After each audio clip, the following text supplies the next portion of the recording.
Welcome back, everyone, to Beyond the Darkness. In today's episode, I'm sharing 8 true, creepy, and scary horror stories from the Appalachian Mountains. If you've ever wondered what terrifying secrets hide in those misty hills, you're about to find out. But before we begin, please consider subscribing, and don't forget to like and share this with your friends. Let me know where you're watching from. Thank you all. Now let's begin. The rain started in the afternoon, heavy drops pelting the windshield and wriggling into snaking streams that seemed to search for a way in. Up on the ridges of the Appalachian Mountains, the clouds sagged so low it felt like you could reach up and smear your fingers through them. I was driving alone along Route 74, a narrow ribbon of road notorious for tight hairpins and cliffside edges, while the forest pressed in on both shoulders, black and waterlogged. The trees shivered whenever the wind rose, shrugging off extra curtains of rain that rattled against the car like thrown gravel. Tires hissed through standing water. A damp rubber smell mingled with the thin metallic chill that sneaks through any imperfect seal. The radio gave up on music miles ago and now muttered only static, sometimes catching a stray voice that broke apart into whispers before I could make out a word. The dash clock hovered near midnight. I didn't have a destination, just a vague plan to keep moving until the rain relented or the mountains decided to set me down somewhere kinder. A text from a ranger friend kept popping up in memory like a hazard sign. If you're out on 74 after dark, don't stop the car. I'd laughed when he sent it. There's a special breed of folklore that grows in long-haul miles and fluorescent gas stations. I thought this was one more tale meant to keep night drivers entertained and alert. But tonight, with the rain droning and the fog thick as felt, I caught myself glancing at the shoulder, at the rear view, at shadows that didn't have any business moving. That's when I saw her. A slim figure stood on the verge, drenched, a dark coat glued to her frame and long black hair strung in wet ropes. She lifted one arm as I approached, not waving exactly, more like pointing down the road. A quick, pleading gesture shared by travelers who have run out of choices. The headlights grazed her face for a heartbeat, enough for me to see eyes wide with a strange mix of urgency and distance, like someone who had finally outrun something but wasn't sure it had stopped chasing. My foot left the gas before I realized it, and the car coasted down through sheets of water. I edged onto the shoulder and thumbed the window switch. Cold air rushed in, carrying a wet earth smell and a sharper note from the pines. "Where are you headed?" I called, pitching my voice above the rain. She didn't answer immediately, just gave a small nod and moved toward the passenger door. The door thudded shut, and the cabin filled with a faint scent of lavender. Not the loud, bottled kind. It was more like a memory of perfume, the ghost of it. The way a book can keep the breath of someone who used to read it every night. "Route 74, over the pass," she said, barely louder than the weather. Her voice had the rasp of cold air and long silence. I shifted back into drive and eased us into the dark flow again. In the dash glow, her face looked pale, lips tinged with that bluish color you see on swimmers who stayed in too long. She stared straight ahead, hands folded in her lap. Mud stippled her narrow knuckles. A thin red scratch marked the inside of her left wrist, like she'd dragged it across thorns. I wanted to ask the obvious questions. Where did you come from? How long were you out there? But something about the quiet pressed on my chest. There are answers that once heard won't let you keep driving like nothing changed. So I kept still, letting the wipers beat their metronome and the heater whisper over our breathing. "Don't stop," she said finally, eyes never leaving the watery tunnel of road ahead. When we reached the curve with the big stone, "Don't stop," the message from my friend flared again, a neon echo in the skull. I nodded without meaning to. The headlights tunneled through fog and rain, catching reflective markers that slipped away like fireflies. The forest leaned in, branches heavy and dripping, a crowd of wet shoulders. The asphalt tilts here and there, a sly camber that can spin you into the guardrail if you forget the mountain doesn't care about your schedule. Every so often, a bolt of lightning stitched the sky, and I'd see the line of trees in stark negative like ribs. We drove in that suspended pocket where miles pass and time doesn't. Just the hiss of tires, the pluck-pluck of rain on the roof, and the whisper of her breath matching mine. The lavender scent thinned until I wondered if I'd imagined it. I checked the rear view, just a smeared chain of red beads where my taillights refracted in the storm. When I glanced sideways, a strand of her hair stuck to her cheek, and she didn't brush it away. The scratch on her wrist had a small runnel of diluted color, rainwater seeping from her sleeve. She could have been a statue of a passenger, entirely present and somehow elsewhere. The big stone, she repeated softly, as if reminding herself as much as me. Whatever happens, keep going. What happens there? I asked before I could stop myself.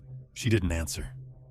The corner of her mouth tightened, then smoothed, like a thought had surfaced and been pushed back under. The road bent into a series of tight S-curves, signs worn to slow, their yellow faces blurred by a skin of water.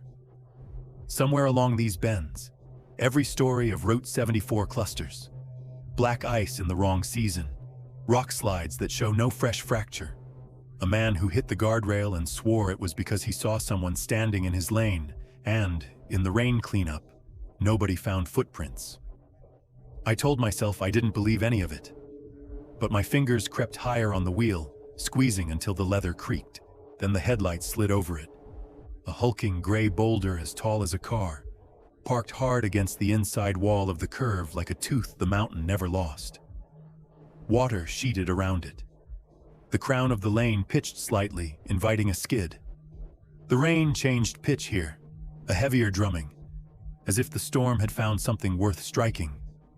I felt the car lighten for a second on the painted line, a slickness I corrected by instinct. The hitchhiker's hands laced tighter. "I hear," she murmured. Somewhere in the engine bay, a fan clicked on. The defogger ghosted the glass with a warm breath that couldn't quite win.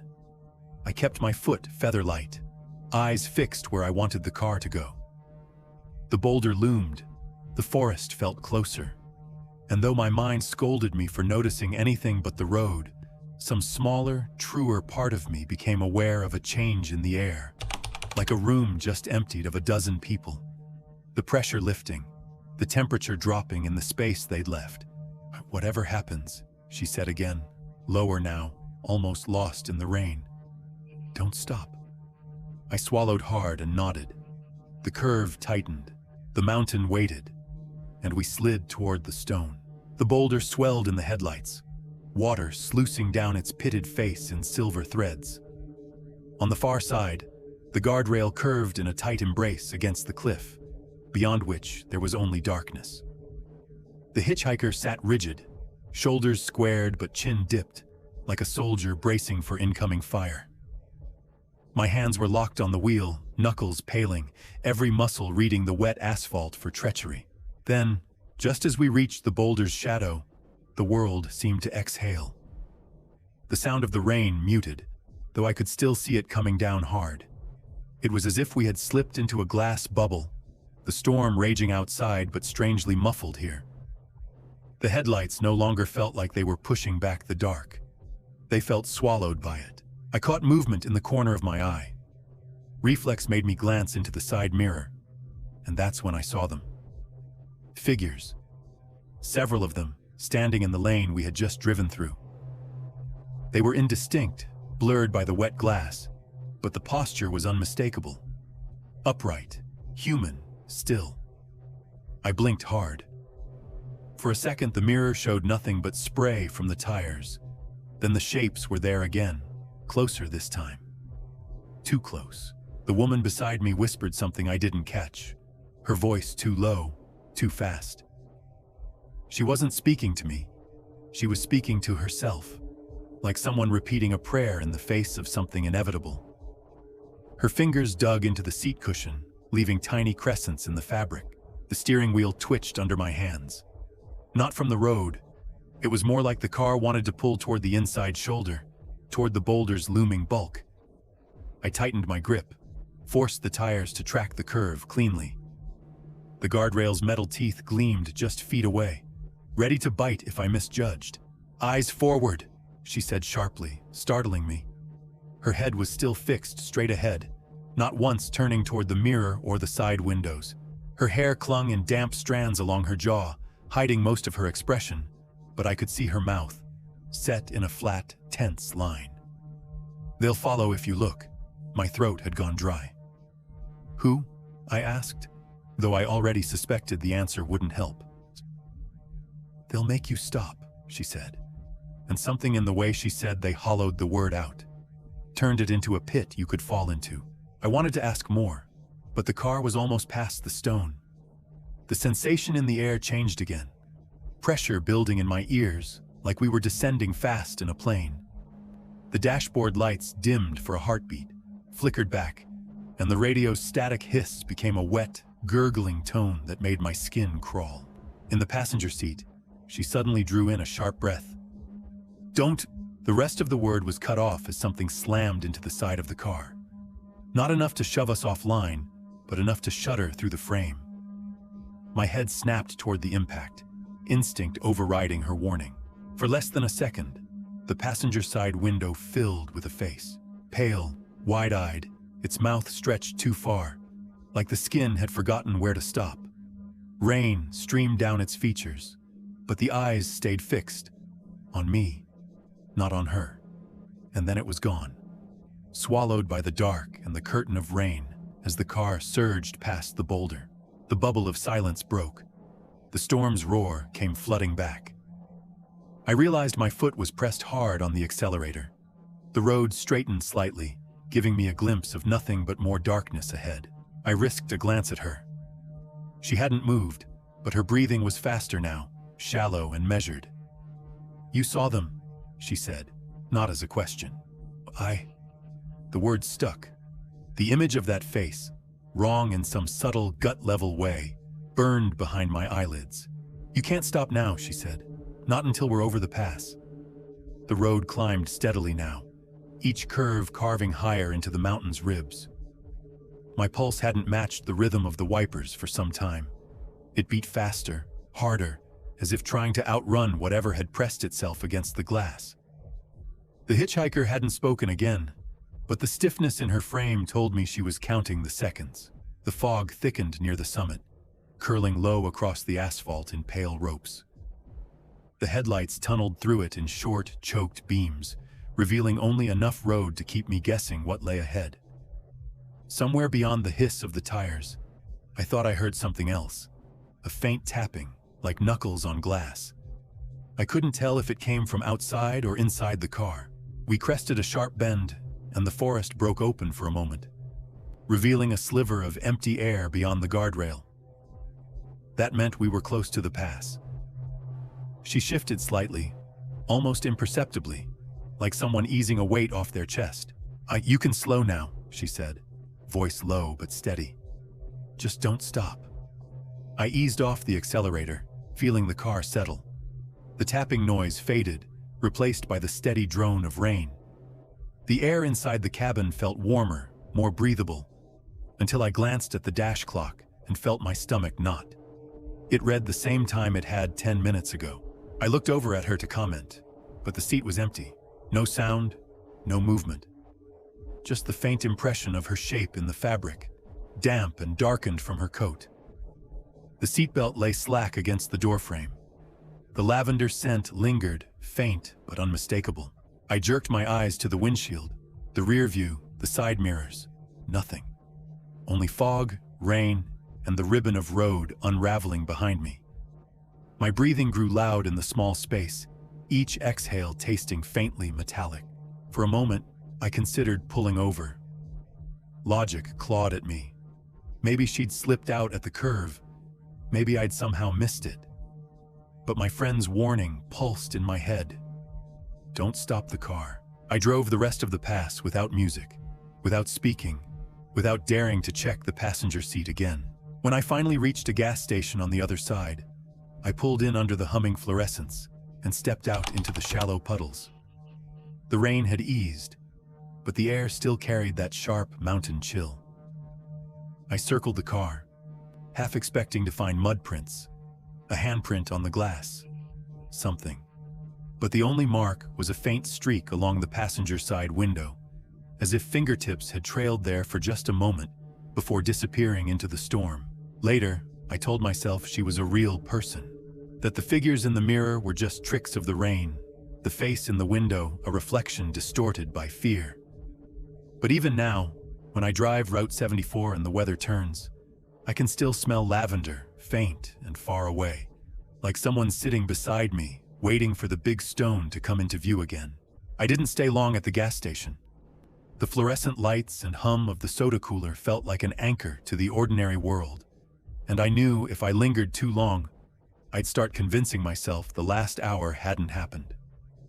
I topped off the tank, grabbed a black coffee that tasted faintly of metal, and pointed the car back toward the next stretch of mountain road. By then, the rain had thinned to a fine mist. It didn't fall so much as hang in the air, drifting in from the dark tree lines to swirl lazily across the pavement. The higher I drove, the more it thickened, until the world beyond my headlights collapsed into a solid wall of white. The kind of fog that makes you feel like the road is floating in empty space. The forest grew quieter the deeper I went. No rush of rain through leaves, no wind. The tires on wet asphalt became the only sound, until it wasn't. Somewhere out in the fog, just beyond where the headlights died, came a soft, lilting whistle. It was slow and deliberate, each note drawn out as if the player had nowhere else to be. It rose slightly, then fell, looping back on itself in a pattern too precise to be random. I reached for the radio out of habit, but it was still dead, a soft static that didn't mask the sound at all. The whistling came again, closer this time. I slowed, leaning forward in my seat, trying to pierce the fog with my eyes. The sound had no clear direction. It seemed to seep in from all sides, riding the mist, sliding under the car's frame. My hands tightened on the wheel. I'd driven mountain roads all my life, and I'd heard hunters, campers, even the occasional drunk local shouting into the night. But this had no human clumsiness to it.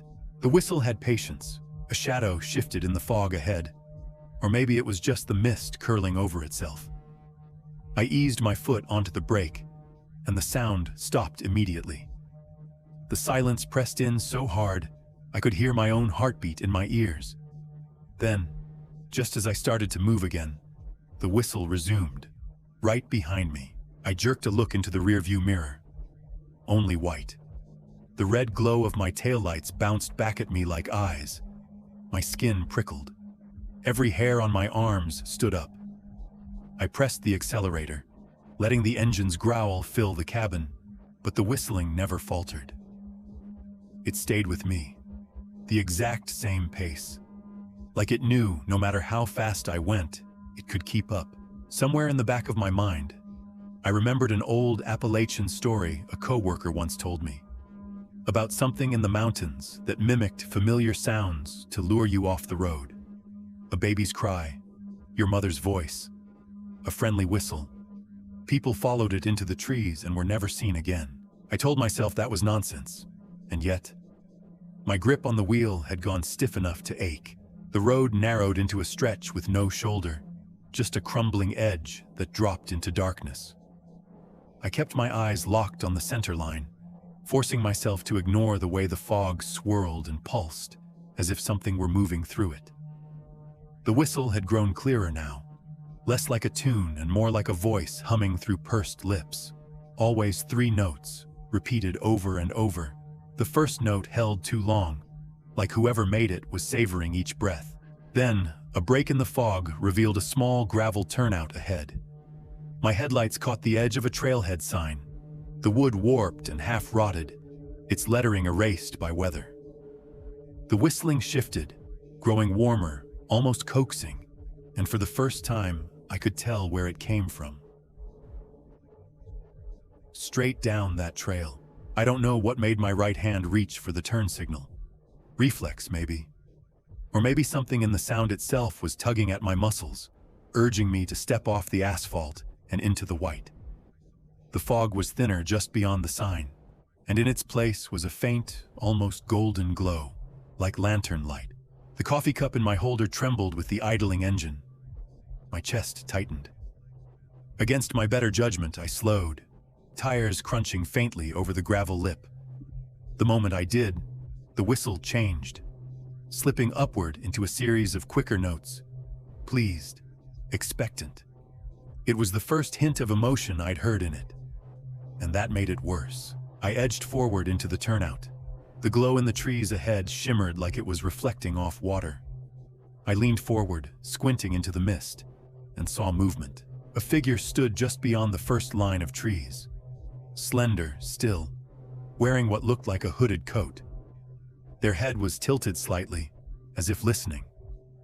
The whistling came from that exact spot, though I never saw the figure's lips move. The melody wrapped itself around my thoughts, pushing out everything else, until all I could think was how easy it would be to pull over, walk just a few steps into that soft light, and see the face behind the hood. My hand found the gear shift almost without me telling it to. I was one breath away from putting the car in park when a single sharp knock sounded on my driver's side window. I whipped my head around. The glass was wet and empty, the fog just beyond pressed flat against it. But the sound had been real. My pulse thudded in my throat. When I turned back toward the trail, the figure was gone. The glow had collapsed into gray. The whistling was now right beside the car. The whistle was so close now, it no longer sounded like music. Just a long, wet exhale forcing its way through the narrow gap of invisible lips. I froze, one hand still on the gear shift. My body tilted slightly forward, as if leaning closer to danger would make it make sense. Then came the second knock. This one lower, heavier, almost dragging across the glass, like knuckles sliding at the end of the wrap. I could see the impact this time. A brief ripple in the sheet of water on the window, disturbed by something I couldn't see. The sound in my ears wasn't just from outside anymore. I could hear the whistle behind me in the back seat. I didn't look. My gut screamed not to. My friend's text from earlier, "Don't stop the car," flared in my mind again, and this time I obeyed. My foot slammed the accelerator, the tires spitting gravel before finding purchase on wet asphalt. The whistle snapped into a sharp, high note, almost angry, and then began to fade as I shot forward. But the fog wasn't finished with me. Shapes flitted along the tree line on both sides. Too tall for deer, too still for people running. I caught glimpses of bent heads, the curve of shoulders, and once, a pale hand pressed flat against a tree trunk, fingers impossibly long. Each time I blinked, they were gone, replaced by mist. I kept my gaze fixed on the road, knuckles white on the wheel. My breathing was ragged, hot against the cool air that seeped in through the vents. The whistle pursued me for miles, sometimes distant, sometimes darting closer in a way that made the hair on my neck stand on end. Finally, the fog began to thin. The road widened, giving way to a bridge that crossed a narrow gorge. On the other side, the air felt sharper, cleaner. The sound was gone. No whistle, no shapes in the periphery. Only the rush of water far below and the faint hum of my own tires. I didn't slow down until the road dropped into a small valley and the trees gave way to an open clearing. Only then did I dare glance in the rearview mirror. The road behind me was empty, but for the briefest instant, before the fog swallowed the bridge from sight, I saw a single figure standing in the middle of it. Hooded still, head tilted slightly, listening. By the time the valley road leveled out, my hands ached from gripping the wheel. I'd been telling myself the whistle was gone, that the fog was only a patch of bad weather clinging to the ridge. But the memory of that hooded figure on the bridge was lodged in my mind like a stone in a shoe. Every time I blinked, I saw the tilt of its head, the way it didn't move, didn't breathe. Or if it did, it was in sync with mine. The forest here was different, less tangled, more open, but the quiet had the same weight to it. Even the wind felt thin, like it didn't dare speak too loudly. The moon had slipped between two bands of cloud, throwing a silvery wash across the road ahead, and for the first time in hours, I thought maybe the worst was behind me. Then I saw the light. It was faint at first, a pinprick between the trunks to my right. Golden, warm, out of place in the cold blue of the moonlit forest. I slowed, thinking it might be a porch light from some hidden cabin, but as I drew closer, it moved. The glow drifted between the trees with a slow, steady rhythm, bobbing gently as if carried in someone's hand. My first thought was of the fog trail and the lantern-like glow I'd seen there. But this was different. Clearer, brighter. The beam from my headlights spilled into the undergrowth just enough for me to make out a figure keeping pace with my car. They were dressed in something long and dark, the hem brushing the tops of their boots. One arm swung naturally, the other held the lantern high, the glass sides catching moonlight in quick, warm flashes. I should have kept driving. I knew that deep down. But something in the way the lantern swayed made it hard to look away. It wasn't random. It was almost inviting, like the person carrying it wanted me to follow. The figure turned slightly, angling deeper into the forest, and the light dipped once, twice, in a way that could almost be mistaken for a signal. My pulse slowed, not from calm, but from that strange, heavy pull you feel just before you step into water. I eased my foot off the gas, letting the car coast. That's when I realized the forest floor here was bone dry, no wet leaves, no mud. And yet, every time the lantern shifted, I could hear the distinct crunch of footsteps, loud enough to be right beside me. The figure drifted between the trees with the same slow, deliberate pace, never looking back. The lantern's light painted streaks across the trunks, each flash revealing just enough of a path to make me think I could follow it. The sound of footsteps, crisp, deliberate, matched the swaying glow, as if each step was measured to keep me on the hook. I pulled the car over onto the narrow shoulder. My engine idled, a low growl in the hush, and I told myself I was only going to roll down the window for a better look. But the instant the glass slid down, the air from the forest hit me, dry, warm, and carrying a faint metallic tang, like old coins or blood. It didn't match the cold damp of the night around me. The lantern tilted again, a brief nod of light. And without quite realizing it, I was opening the door. My boots hit the gravel, and the sound seemed far too loud in the stillness. Behind me, the car's headlights stretched between the trunks in two pale beams, but the forest seemed to absorb them, drinking the light until all that remained was the soft, golden pool around the lantern. The figure never stopped. I followed at a cautious distance, each step crunching through dry leaves that shouldn't have been dry after a night like this. The trees pressed closer, leaning overhead until the road behind me vanished completely.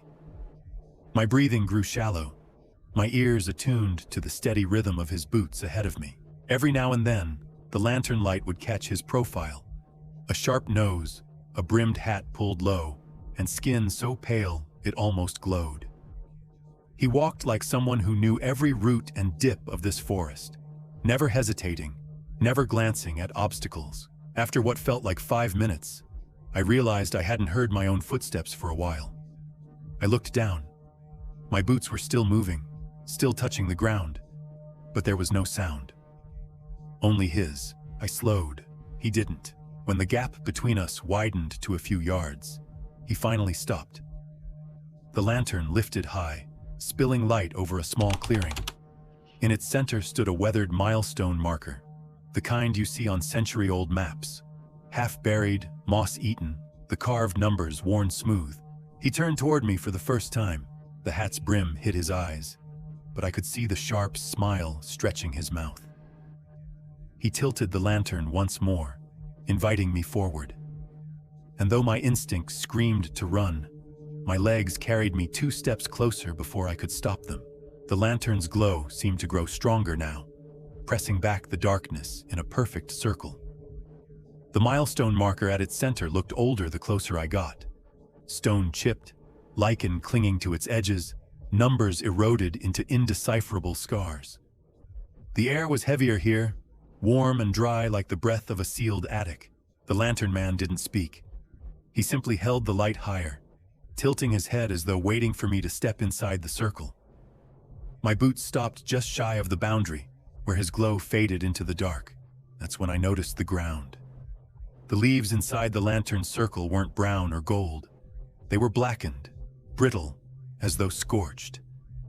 And under the scent of warm metal was something sharper. Burnt hair. My eyes flicked to his hands. They were wrong. Too long, the fingers tapering to near points. The skin stretched thin over sharp bones. The hand holding the lantern didn't tremble. It was as steady as stone. The other hung at his side, twitching just enough to catch the light. I took a step back. The lantern man took a step forward. The circle of light moved with him, swallowing the distance like it had weight. His face tipped up just enough for me to see his eyes. Small, sunken, the irises the same color as the flame in the lantern. They didn't blink. A sound rose behind me. Footsteps. Dozens of them, closing in fast. I turned just enough to see shadowy shapes slipping between the trees, each carrying a faint light of their own, bobbing in unison. Their movements were slow but purposeful, herding me toward the man in the clearing. The lantern man's smile widened. I bolted. The trees blurred past, branches clawing at my coat. The ground underfoot felt wrong. Too soft in some places, too hollow in others. But I didn't stop to check. I ran until my lungs burned and the forest began to thin. A pale wash of my car's headlights finally breaking through the undergrowth. When I reached the gravel shoulder, I risked a glance back. The clearing was gone. No milestone, no lights, no man. Only darkness, and the faint echo of dry leaves crunching somewhere far behind me. I dove into the driver's seat, slammed the door, and locked it. The engine roared to life, headlights cutting a path down the road. In the mirror, for just a heartbeat, a small golden light flickered between the trees. Steady, patient, watching me go. I didn't slow down for miles. The yellow dashes on the road blurred into one long streak under the headlights. The hum of the tires a fragile thread keeping me tied to the present. But the forest had a way of closing ranks again, the trees leaning inward until the night pressed tight against both sides of the car. The road curved around a hill, and that's when I heard it. A sharp, keening cry that didn't belong to any animal I knew. It cut through the engine noise, high-pitched and ragged, like a scream caught halfway between pain and fury. I told myself it was a coyote, maybe a bobcat. But the sound came again, longer this time, bending upward in pitch until it scraped the edge of hearing. My hands tightened on the wheel. The cry was close, too close, and it was coming from ahead, right where the road dipped toward a small bend. As I rounded it, my headlights swept across a clearing. In the center stood a massive oak tree, its trunk split open from root to crown like it had been ripped apart by something enormous. The hollow inside was wide enough for a person to stand in. The scream came from there. It was louder now, the sound vibrating through the ground and into the soles of my boots. The kind of noise you don't just hear, you feel in your teeth, in your ribs. Every instinct told me to keep driving, but the car had already slowed, as if the engine itself wanted to listen. The opening in the trunk seemed to pulse with shadow, darker than the night around it. The air was different here, heavy with the smell of rot and something else. Coppery, like the tang left in your mouth after biting your lip. Another scream tore out of the hollow, and this time it didn't fade right away. It lingered, twisting into a low, guttural moan that made my vision shiver at the edges. I realized I was leaning toward it, hands loose on the wheel, my foot easing off the brake without thinking. Something inside that darkness wanted me closer. I eased the car onto the narrow shoulder, gravel crackling under the tires. The scream had fallen silent, but the hollow still loomed in the beam of my headlights like an open wound in the earth. The air around it seemed thicker, bending the light in subtle ways, edges wavering as if heat rose from the ground, though the night was cold enough to bite. My hand found the door handle before I'd even decided to get out. The moment my boots touched the ground, a hush dropped over the forest. No wind, no insects, not even the distant rush of water from the creeks I'd passed earlier. Just the faint crunch of leaves under my feet as I stepped toward the oak. The trunk was enormous, easily 6 feet across. The split down its center exposed jagged ridges of wood, each one slick with something dark that glistened under the light. It wasn't sap. Sap didn't smell like iron. From somewhere deep inside the hollow, a sound began, soft at first, like the low hum of wind in a chimney. It rose slowly, winding higher and tighter until it became the same shriek I'd heard from the road. This time, it didn't sound like pain. It sounded like hunger. The scream hit me in the chest, a physical force that made me take a half step back. But in that same moment, something inside me, some impulse I couldn't name, pushed forward. The hollow seemed deeper now, the shadows at its heart moving in slow, deliberate swirls. I took another step toward it. The bark under my palm was damp and cold, like skin left out in the frost. A whisper threaded through the scream, my name. Not loud, not urgent, but spoken in the exact voice of someone I trusted. Someone who wasn't here. My pulse stuttered. I leaned closer to the hollow, the darkness inside it almost liquid now. It pulled at my vision, at my balance, as if stepping inside would be as easy as falling asleep. That's when I saw the eyes. 2 small, pale ovals, deep in the black, watching me, unblinking. The eyes were motionless at first, twin beads of faint light deep inside the hollow. But as I stared, they began to drift forward, not walking, not lunging, just sliding closer in a way that ignored the laws of space. The scream rose again, louder this time, vibrating the air between us until my teeth ached. I stumbled back a step, boots catching on a root, but the pull didn't loosen. The darkness inside the oak was spilling outward now, leaking past the jagged edges of the split. It wasn't just absence of light. It was something thicker, heavier, like smoke that sank instead of rose. The cold hit me next, rolling over my legs in a wave that bit straight through denim. The whisper returned, curling under the scream. Come in. This time it wasn't my name. It was a promise. My mind split between 2 thoughts. Leave now and just a little closer. I don't know which one would have won if the ground hadn't shifted under me. A deep, low crack echoed from somewhere inside the trunk, and the earth at its roots trembled, sending a shiver up my legs. That broke the trance. I turned and ran, the scream chasing me down the slope, higher and sharper with every step. The air thickened, pressing against my back like invisible hands, trying to slow me. I didn't dare look over my shoulder. The only thing I wanted to see was the harsh, clean light of my headlights cutting between the trees. I burst from the shadows, slammed into the driver's seat, and threw the car into gear. The scream hit one final, piercing note, so loud it felt like the glass would shatter, and then cut off abruptly as the oak fell out of sight behind me. Only when I was a mile down the road did I risk a glance in the rearview mirror. The bend was swallowed in darkness, but for just a second, I thought I saw a thin, black mist spilling across the asphalt, curling after me before dissolving into the night. The forest closed in again, quiet and watchful. I kept my eyes on the road, telling myself that whatever had been in that hollow was content to wait. For the next traveler curious enough to stop, the road wound lower into a valley, the air settling into that damp, mineral-cold scent that clings to stone.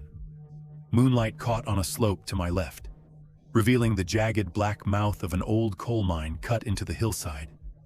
The entrance gaped wider than it should have, the timbers at its edges leaning like tired shoulders, their surfaces silvered with age.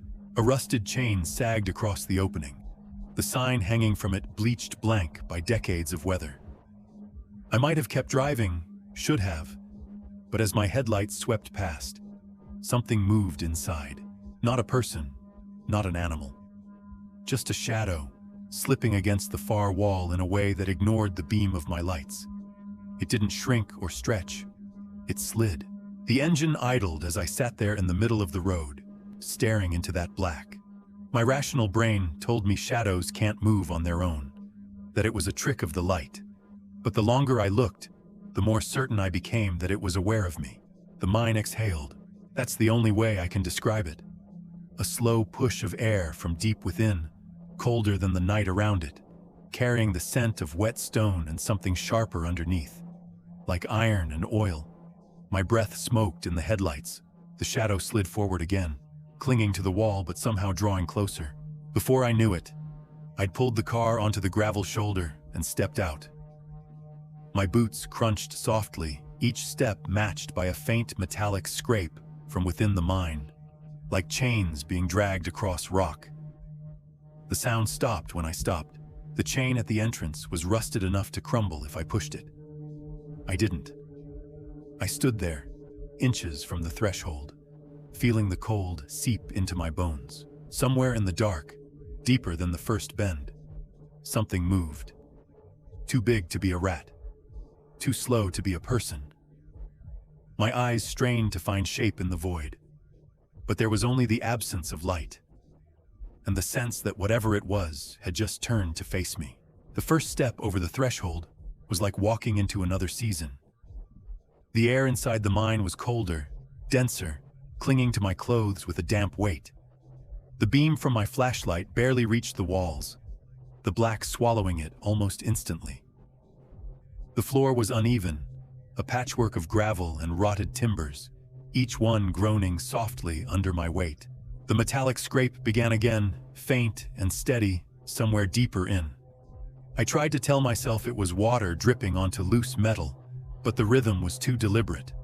Drag, pause, drag. It sounded closer than before. Then I noticed my shadow. The beam from my flashlight should have cast it behind me, stretched and thin. Instead, it lay flat against the left wall, dark and solid, perfectly mirroring my movements, until it didn't. When I raised my arm, it stayed still. My pulse spiked, my breath fogging in the narrow beam of light. Slowly, almost lazily, the shadow tilted its head toward me. The wall beneath it was rough stone, but the darkness clung to it like wet paper. I took a step back. The shadow didn't. From the corner of my vision, more darkness began to slide along the walls. Tall, thin shapes with edges that fluttered, as though caught in a wind I couldn't feel. They gathered just outside the beam, their surfaces shifting between perfect black and glimpses of texture. Pitted helmets, heavy coats, boots dusted white with powder, miners, or the echoes of them. The scraping sound grew louder, multiplying, until it was all around me. My flashlight flickered once, twice before holding steady. When it came back full, the shapes were gone from the walls. I looked down. They were on the floor now, stretched long and thin, their heads pointed toward me, and they were moving. The shadows advanced in unison, not in steps, but in a slow, liquid slide across the uneven ground. They pooled into each crack and dip in the rock, then stretched forward again, like oil seeping toward a fire. My legs wanted to backpedal, but the cold in the air had turned heavier, pressing against my chest, making each breath sharp and shallow. The scraping was deafening now, as though every wall in the mine was being raked by invisible chains. In the flicker of my light, I caught brief glimpses of faces, not full, not clear, just the pale arcs of cheekbones, the hollow sockets where eyes should be, sinking and reappearing in the black. One of the shadows broke from the others, surging toward me along the floor. Its edges curled upward, reaching for my boots like fingers. I stumbled back, the beam of my flashlight shaking so hard the tunnel walls seemed to lurch. That was when the cold hit me full force, wrapping around my legs. It was like stepping into a frozen river, numbing, immediate, and absolute. My muscles screamed to move, and somehow I did. I turned, my shoulder clipping the wall, and ran for the faint gray smudge of moonlight at the mouth of the mine. The scraping followed, faster now, a chorus of steel on stone chasing me through the narrowing tunnel. Shadows whipped along the walls beside me, gaining speed, their shapes taller, more human, more wrong. I didn't look at their faces. I couldn't. When I burst through the entrance, the air outside felt like stepping into a furnace by comparison. I didn't stop. I cleared the chain in one stride, boots skidding on the gravel as I sprinted for the car. The moment I slammed the door, the engine roared to life without hesitation, like it too wanted out. In the rearview mirror, the mine's mouth was black and still. No movement, no shapes, no light. But as I pulled away, I thought I saw the shadow of my own car stretched far too long behind me, sliding into the mine instead of following me down the road. The road twisted away from the valley, climbing into thinner air where the trees grew sparser and the moonlight spilled in long, silver lanes. I drove without music, without the radio, just the low hum of the engine and the occasional crack of cooling metal under the hood. Every shadow that fell across the road made me tense, ready for movement. It was nearly an hour before I saw it. A break in the tree line, a faint outline of a cabin sitting alone in a shallow clearing. It looked wrong in the way an old photograph looks wrong when someone has tampered with it. No light from the windows, no smoke from the chimney, just stillness. I might have passed it by, if not for the fact that the road here was narrowing, curving sharply ahead. The idea of taking a short rest, even for 5 minutes, began to feel reasonable. I pulled onto the overgrown drive, the weeds whispering under the tires. Up close, the cabin was weathered but intact. The paint had peeled away in wide strips, revealing gray wood underneath, but the structure itself was straight and solid. The steps leading to the porch sagged slightly under my weight, creaking in protest. When I tried the door, it opened without resistance. The air inside was dry, warm, wrong for a building that should have been unheated for decades. Dust motes floated lazily in the beam of my flashlight, but nothing felt abandoned. A table sat neatly set for two, plates clean, cutlery aligned with precision. A jacket hung by the door, its fabric free of dust, and the clock on the mantel read 12:04, the same as my dashboard clock. I frowned, glancing at my watch. 12:04 there too. No seconds ticking. The second hand didn't even tremble. When I stepped further inside, the floorboards didn't groan. They didn't make a sound at all. It took me a moment to realize that nothing in the cabin was making a sound. Not the faint hum of wind outside. Not the rustle of my clothes as I moved. Not even the sound of my own breathing in my ears. The world had gone completely, utterly still. I moved slowly, testing each step, though it seemed pointless. No matter how hard my boot met the floor, there was no sound. It was like walking in a dream where the world was made of photographs. The kitchen was spotless. No dust, no cobwebs, no signs of pests. A kettle sat on the stove, polished to a soft shine, as if waiting to be heated. 2 mugs sat beside it, empty but perfectly positioned, their handles turned at identical angles. I reached out to touch one. The porcelain was warm, my skin prickled. I stepped back, scanning the room for any sign of life, but there was nothing. No footprints in the dust that should have been there. No half-finished meal. No sign anyone had left in a hurry. It was as if whoever lived here had simply stepped away a second ago and hadn't yet returned. Except that a second ago could have been a century. I passed through an archway into what looked like a sitting room. A book lay open on a side table, the pages yellowed but the text crisp. The lamp beside it glowed faintly, not enough to truly light the room, just enough to throw soft shadows against the wall. I traced the cord down to the floor. It wasn't plugged in. Something tugged at the corner of my vision. The wall clock here also read 12:04. So did the watch on my wrist. The shadow stretched across the floor, long and angled, its head tilted slightly, as though it were studying me. I spun toward the corner it pointed to. Nothing. No figure, no movement, just the far wall and the faint smell of warm dust. But when I looked back down, the shadow had moved. It was closer now, the edges sharper, as if it had stepped forward without making a sound. Though here, nothing made a sound. My breath quickened, though I couldn't hear it, and every muscle in my body was coiled to move. I took a slow step toward the door. The shadow mirrored me, except its stride was longer, faster. My pulse pounded in my temples. I didn't bother with caution anymore. I turned and ran for the front door, boots thudding noiselessly against the boards. The latch resisted. It felt welded shut, the wood around it unyielding. Behind me, the shadow lengthened again, stretching up the wall, its arms branching into sharp, finger-like points that reached toward the ceiling.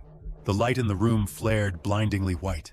When my vision cleared, I was no longer standing at the door. I was outside, on the porch, the cabin behind me silent and still. The latch was no longer jammed. In fact, the door hung open a few inches, swaying slightly. Except, there was no breeze. I backed down the steps, eyes locked on the dark gap inside. For a second, I thought I saw movement. A tall, narrow shape leaning just far enough forward that the pale light caught its edges. Then, the door swung shut on its own. The click of the latch, the first sound I'd heard since stepping inside.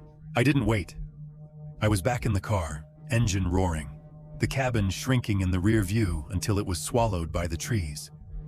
My dashboard clock ticked forward to 12:05. My watch followed. Time had started again. I moved to the window and pushed the curtain aside. The clearing outside looked unchanged from the moment I'd arrived. The moon in the exact same position, the same long shadow of the tree stretching across the grass. Not a single leaf moved. When I turned back toward the center of the room, I realized the lamp's glow was no longer soft.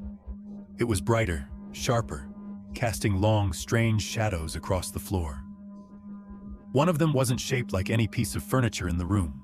It was shaped like a person. The road narrowed again, weaving between thick walls of pine until the trees themselves seemed to press against the glass. My headlights caught glints of moisture on the branches, even though the air was dry now. I was just starting to think about finding a main highway when I heard it. Faint at first, almost lost under the rumble of the engine. A child's cry. It was thin, high-pitched, and uneven, the sound of someone calling between sobs. The noise cut through the hum of the tires and made me ease off the gas without thinking. At first, I thought it was in the woods, somewhere out in the dark beyond the shoulder. Then I realized it was moving, keeping pace with my car. The sound grew clearer as the road dipped into a shallow curve. Up ahead, my headlights swept over a narrow creek, its surface silver under the moon. A small footbridge arched over it, the kind of thing hikers used to cross in the summer. The crying was louder here, echoing off the water in a way that made it hard to pin down exactly where it came from. I slowed to a crawl, the crunch of tires on gravel oddly loud in the still air. My eyes scanned the creek banks. Nothing moved. The water ran swift and dark, curling around stones that jutted like broken teeth. Then the crying shifted. No longer just sobs, but a small voice calling help. It was close now. Too close. The beam of my headlights slid across the far bank, and for just a heartbeat, I saw something small and pale crouched by the water's edge. It looked like a child, head bowed, arms wrapped tight around their knees. They didn't move when I stopped the car. They just kept crying. I cut the engine, and the night swallowed the sound. The child's sobs were the only thing left, soft, rhythmic, and strangely even, as if each breath and cry had been measured out in advance. I stepped out of the car. The air was colder here, heavy with the smell of damp earth and something faintly metallic. Gravel crunched under my boots as I walked toward the bridge. The figure by the water didn't react, didn't even glance up, just kept its head bowed and arms locked around its knees. The boards of the bridge groaned under my weight, though the creek below was loud enough to drown the sound. I stopped halfway across, leaning over the railing to get a better look. The child's hair hung in wet ropes around a face I still couldn't see. Clothes clung to their small frame, dark and shapeless in the moonlight. "Hey," I called softly. "Are you hurt?" The crying stopped instantly. The silence that followed wasn't normal silence. It was a vacuum, the kind that makes you realize how much noise the world usually carries. No rush of water, no rustle of leaves. Even my breath felt muted in my ears. Slowly, the figure unwrapped its arms and placed its hands flat on the ground. The fingers were too long for a child's, the nails pale and sharp. My throat tightened. Then, without lifting its head, it stood. The movement was fluid, too smooth, the kind of motion you'd expect from something that doesn't have joints the way we do. It took one slow step toward the creek, and then it began to wade in. The water reached its knees, but the figure didn't react to the cold. It kept moving, slow and deliberate, until the current began to push against it. That's when it lifted its head. The face was pale, the skin stretched thin, and the eyes, if they were eyes, were just two black pits that reflected no light. Its mouth hung slightly open, the shape wrong for a cry, but the sound began again anyway. The same sobbing voice I'd heard before, now coming from that still, gaping mouth. It took another step, and the current surged harder, churning around its legs. I realized with a jolt that the water was pulling toward it, not past it, as if the whole creek was bending its flow to meet this thing. Then the crying stopped mid-breath. In its place came a low, guttural whisper. "Come closer." The voice didn't come from the figure's mouth. It came from the water itself, bubbling up through the current. My feet backed up before I made the choice to move. The thing in the creek tilted its head in a slow, jerking motion, like an insect testing the air. Its hands broke the surface, pale fingers spreading wide, nails catching the moonlight. That was enough. I turned and ran for the car, my boots thudding against the boards of the bridge, the sound of rushing water swelling behind me. I didn't look back until I was in the driver's seat. Door slammed, engine roaring. For a second, the headlights lit the far bank. The figure was gone. Only the creek flowed there now, calm and silver. But as I drove away, I caught sight of the rearview mirror, and in it, ripples were moving down the road behind me, as if something in the water had decided the bridge wasn't the only place it could follow. The road climbed again, twisting into the higher ridges where the air thinned and the trees grew sparse enough to reveal deep ravines between them. The moon was higher now, silvering the world in cold light, and I could see the outlines of cliffs dropping away just beyond the guardrail. I was thinking about nothing but distance. How many miles left until I hit a main road? When I saw the figure ahead, they were standing on the shoulder, half turned toward the road.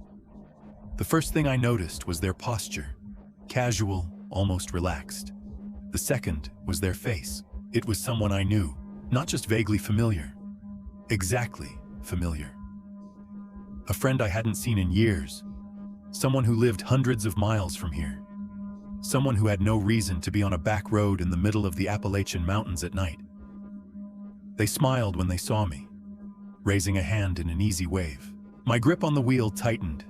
The rational part of my mind told me it was impossible, but the other part, the deeper, older part, felt an immediate pull, the kind that makes you want to stop, roll down the window, and ask 1,000 questions.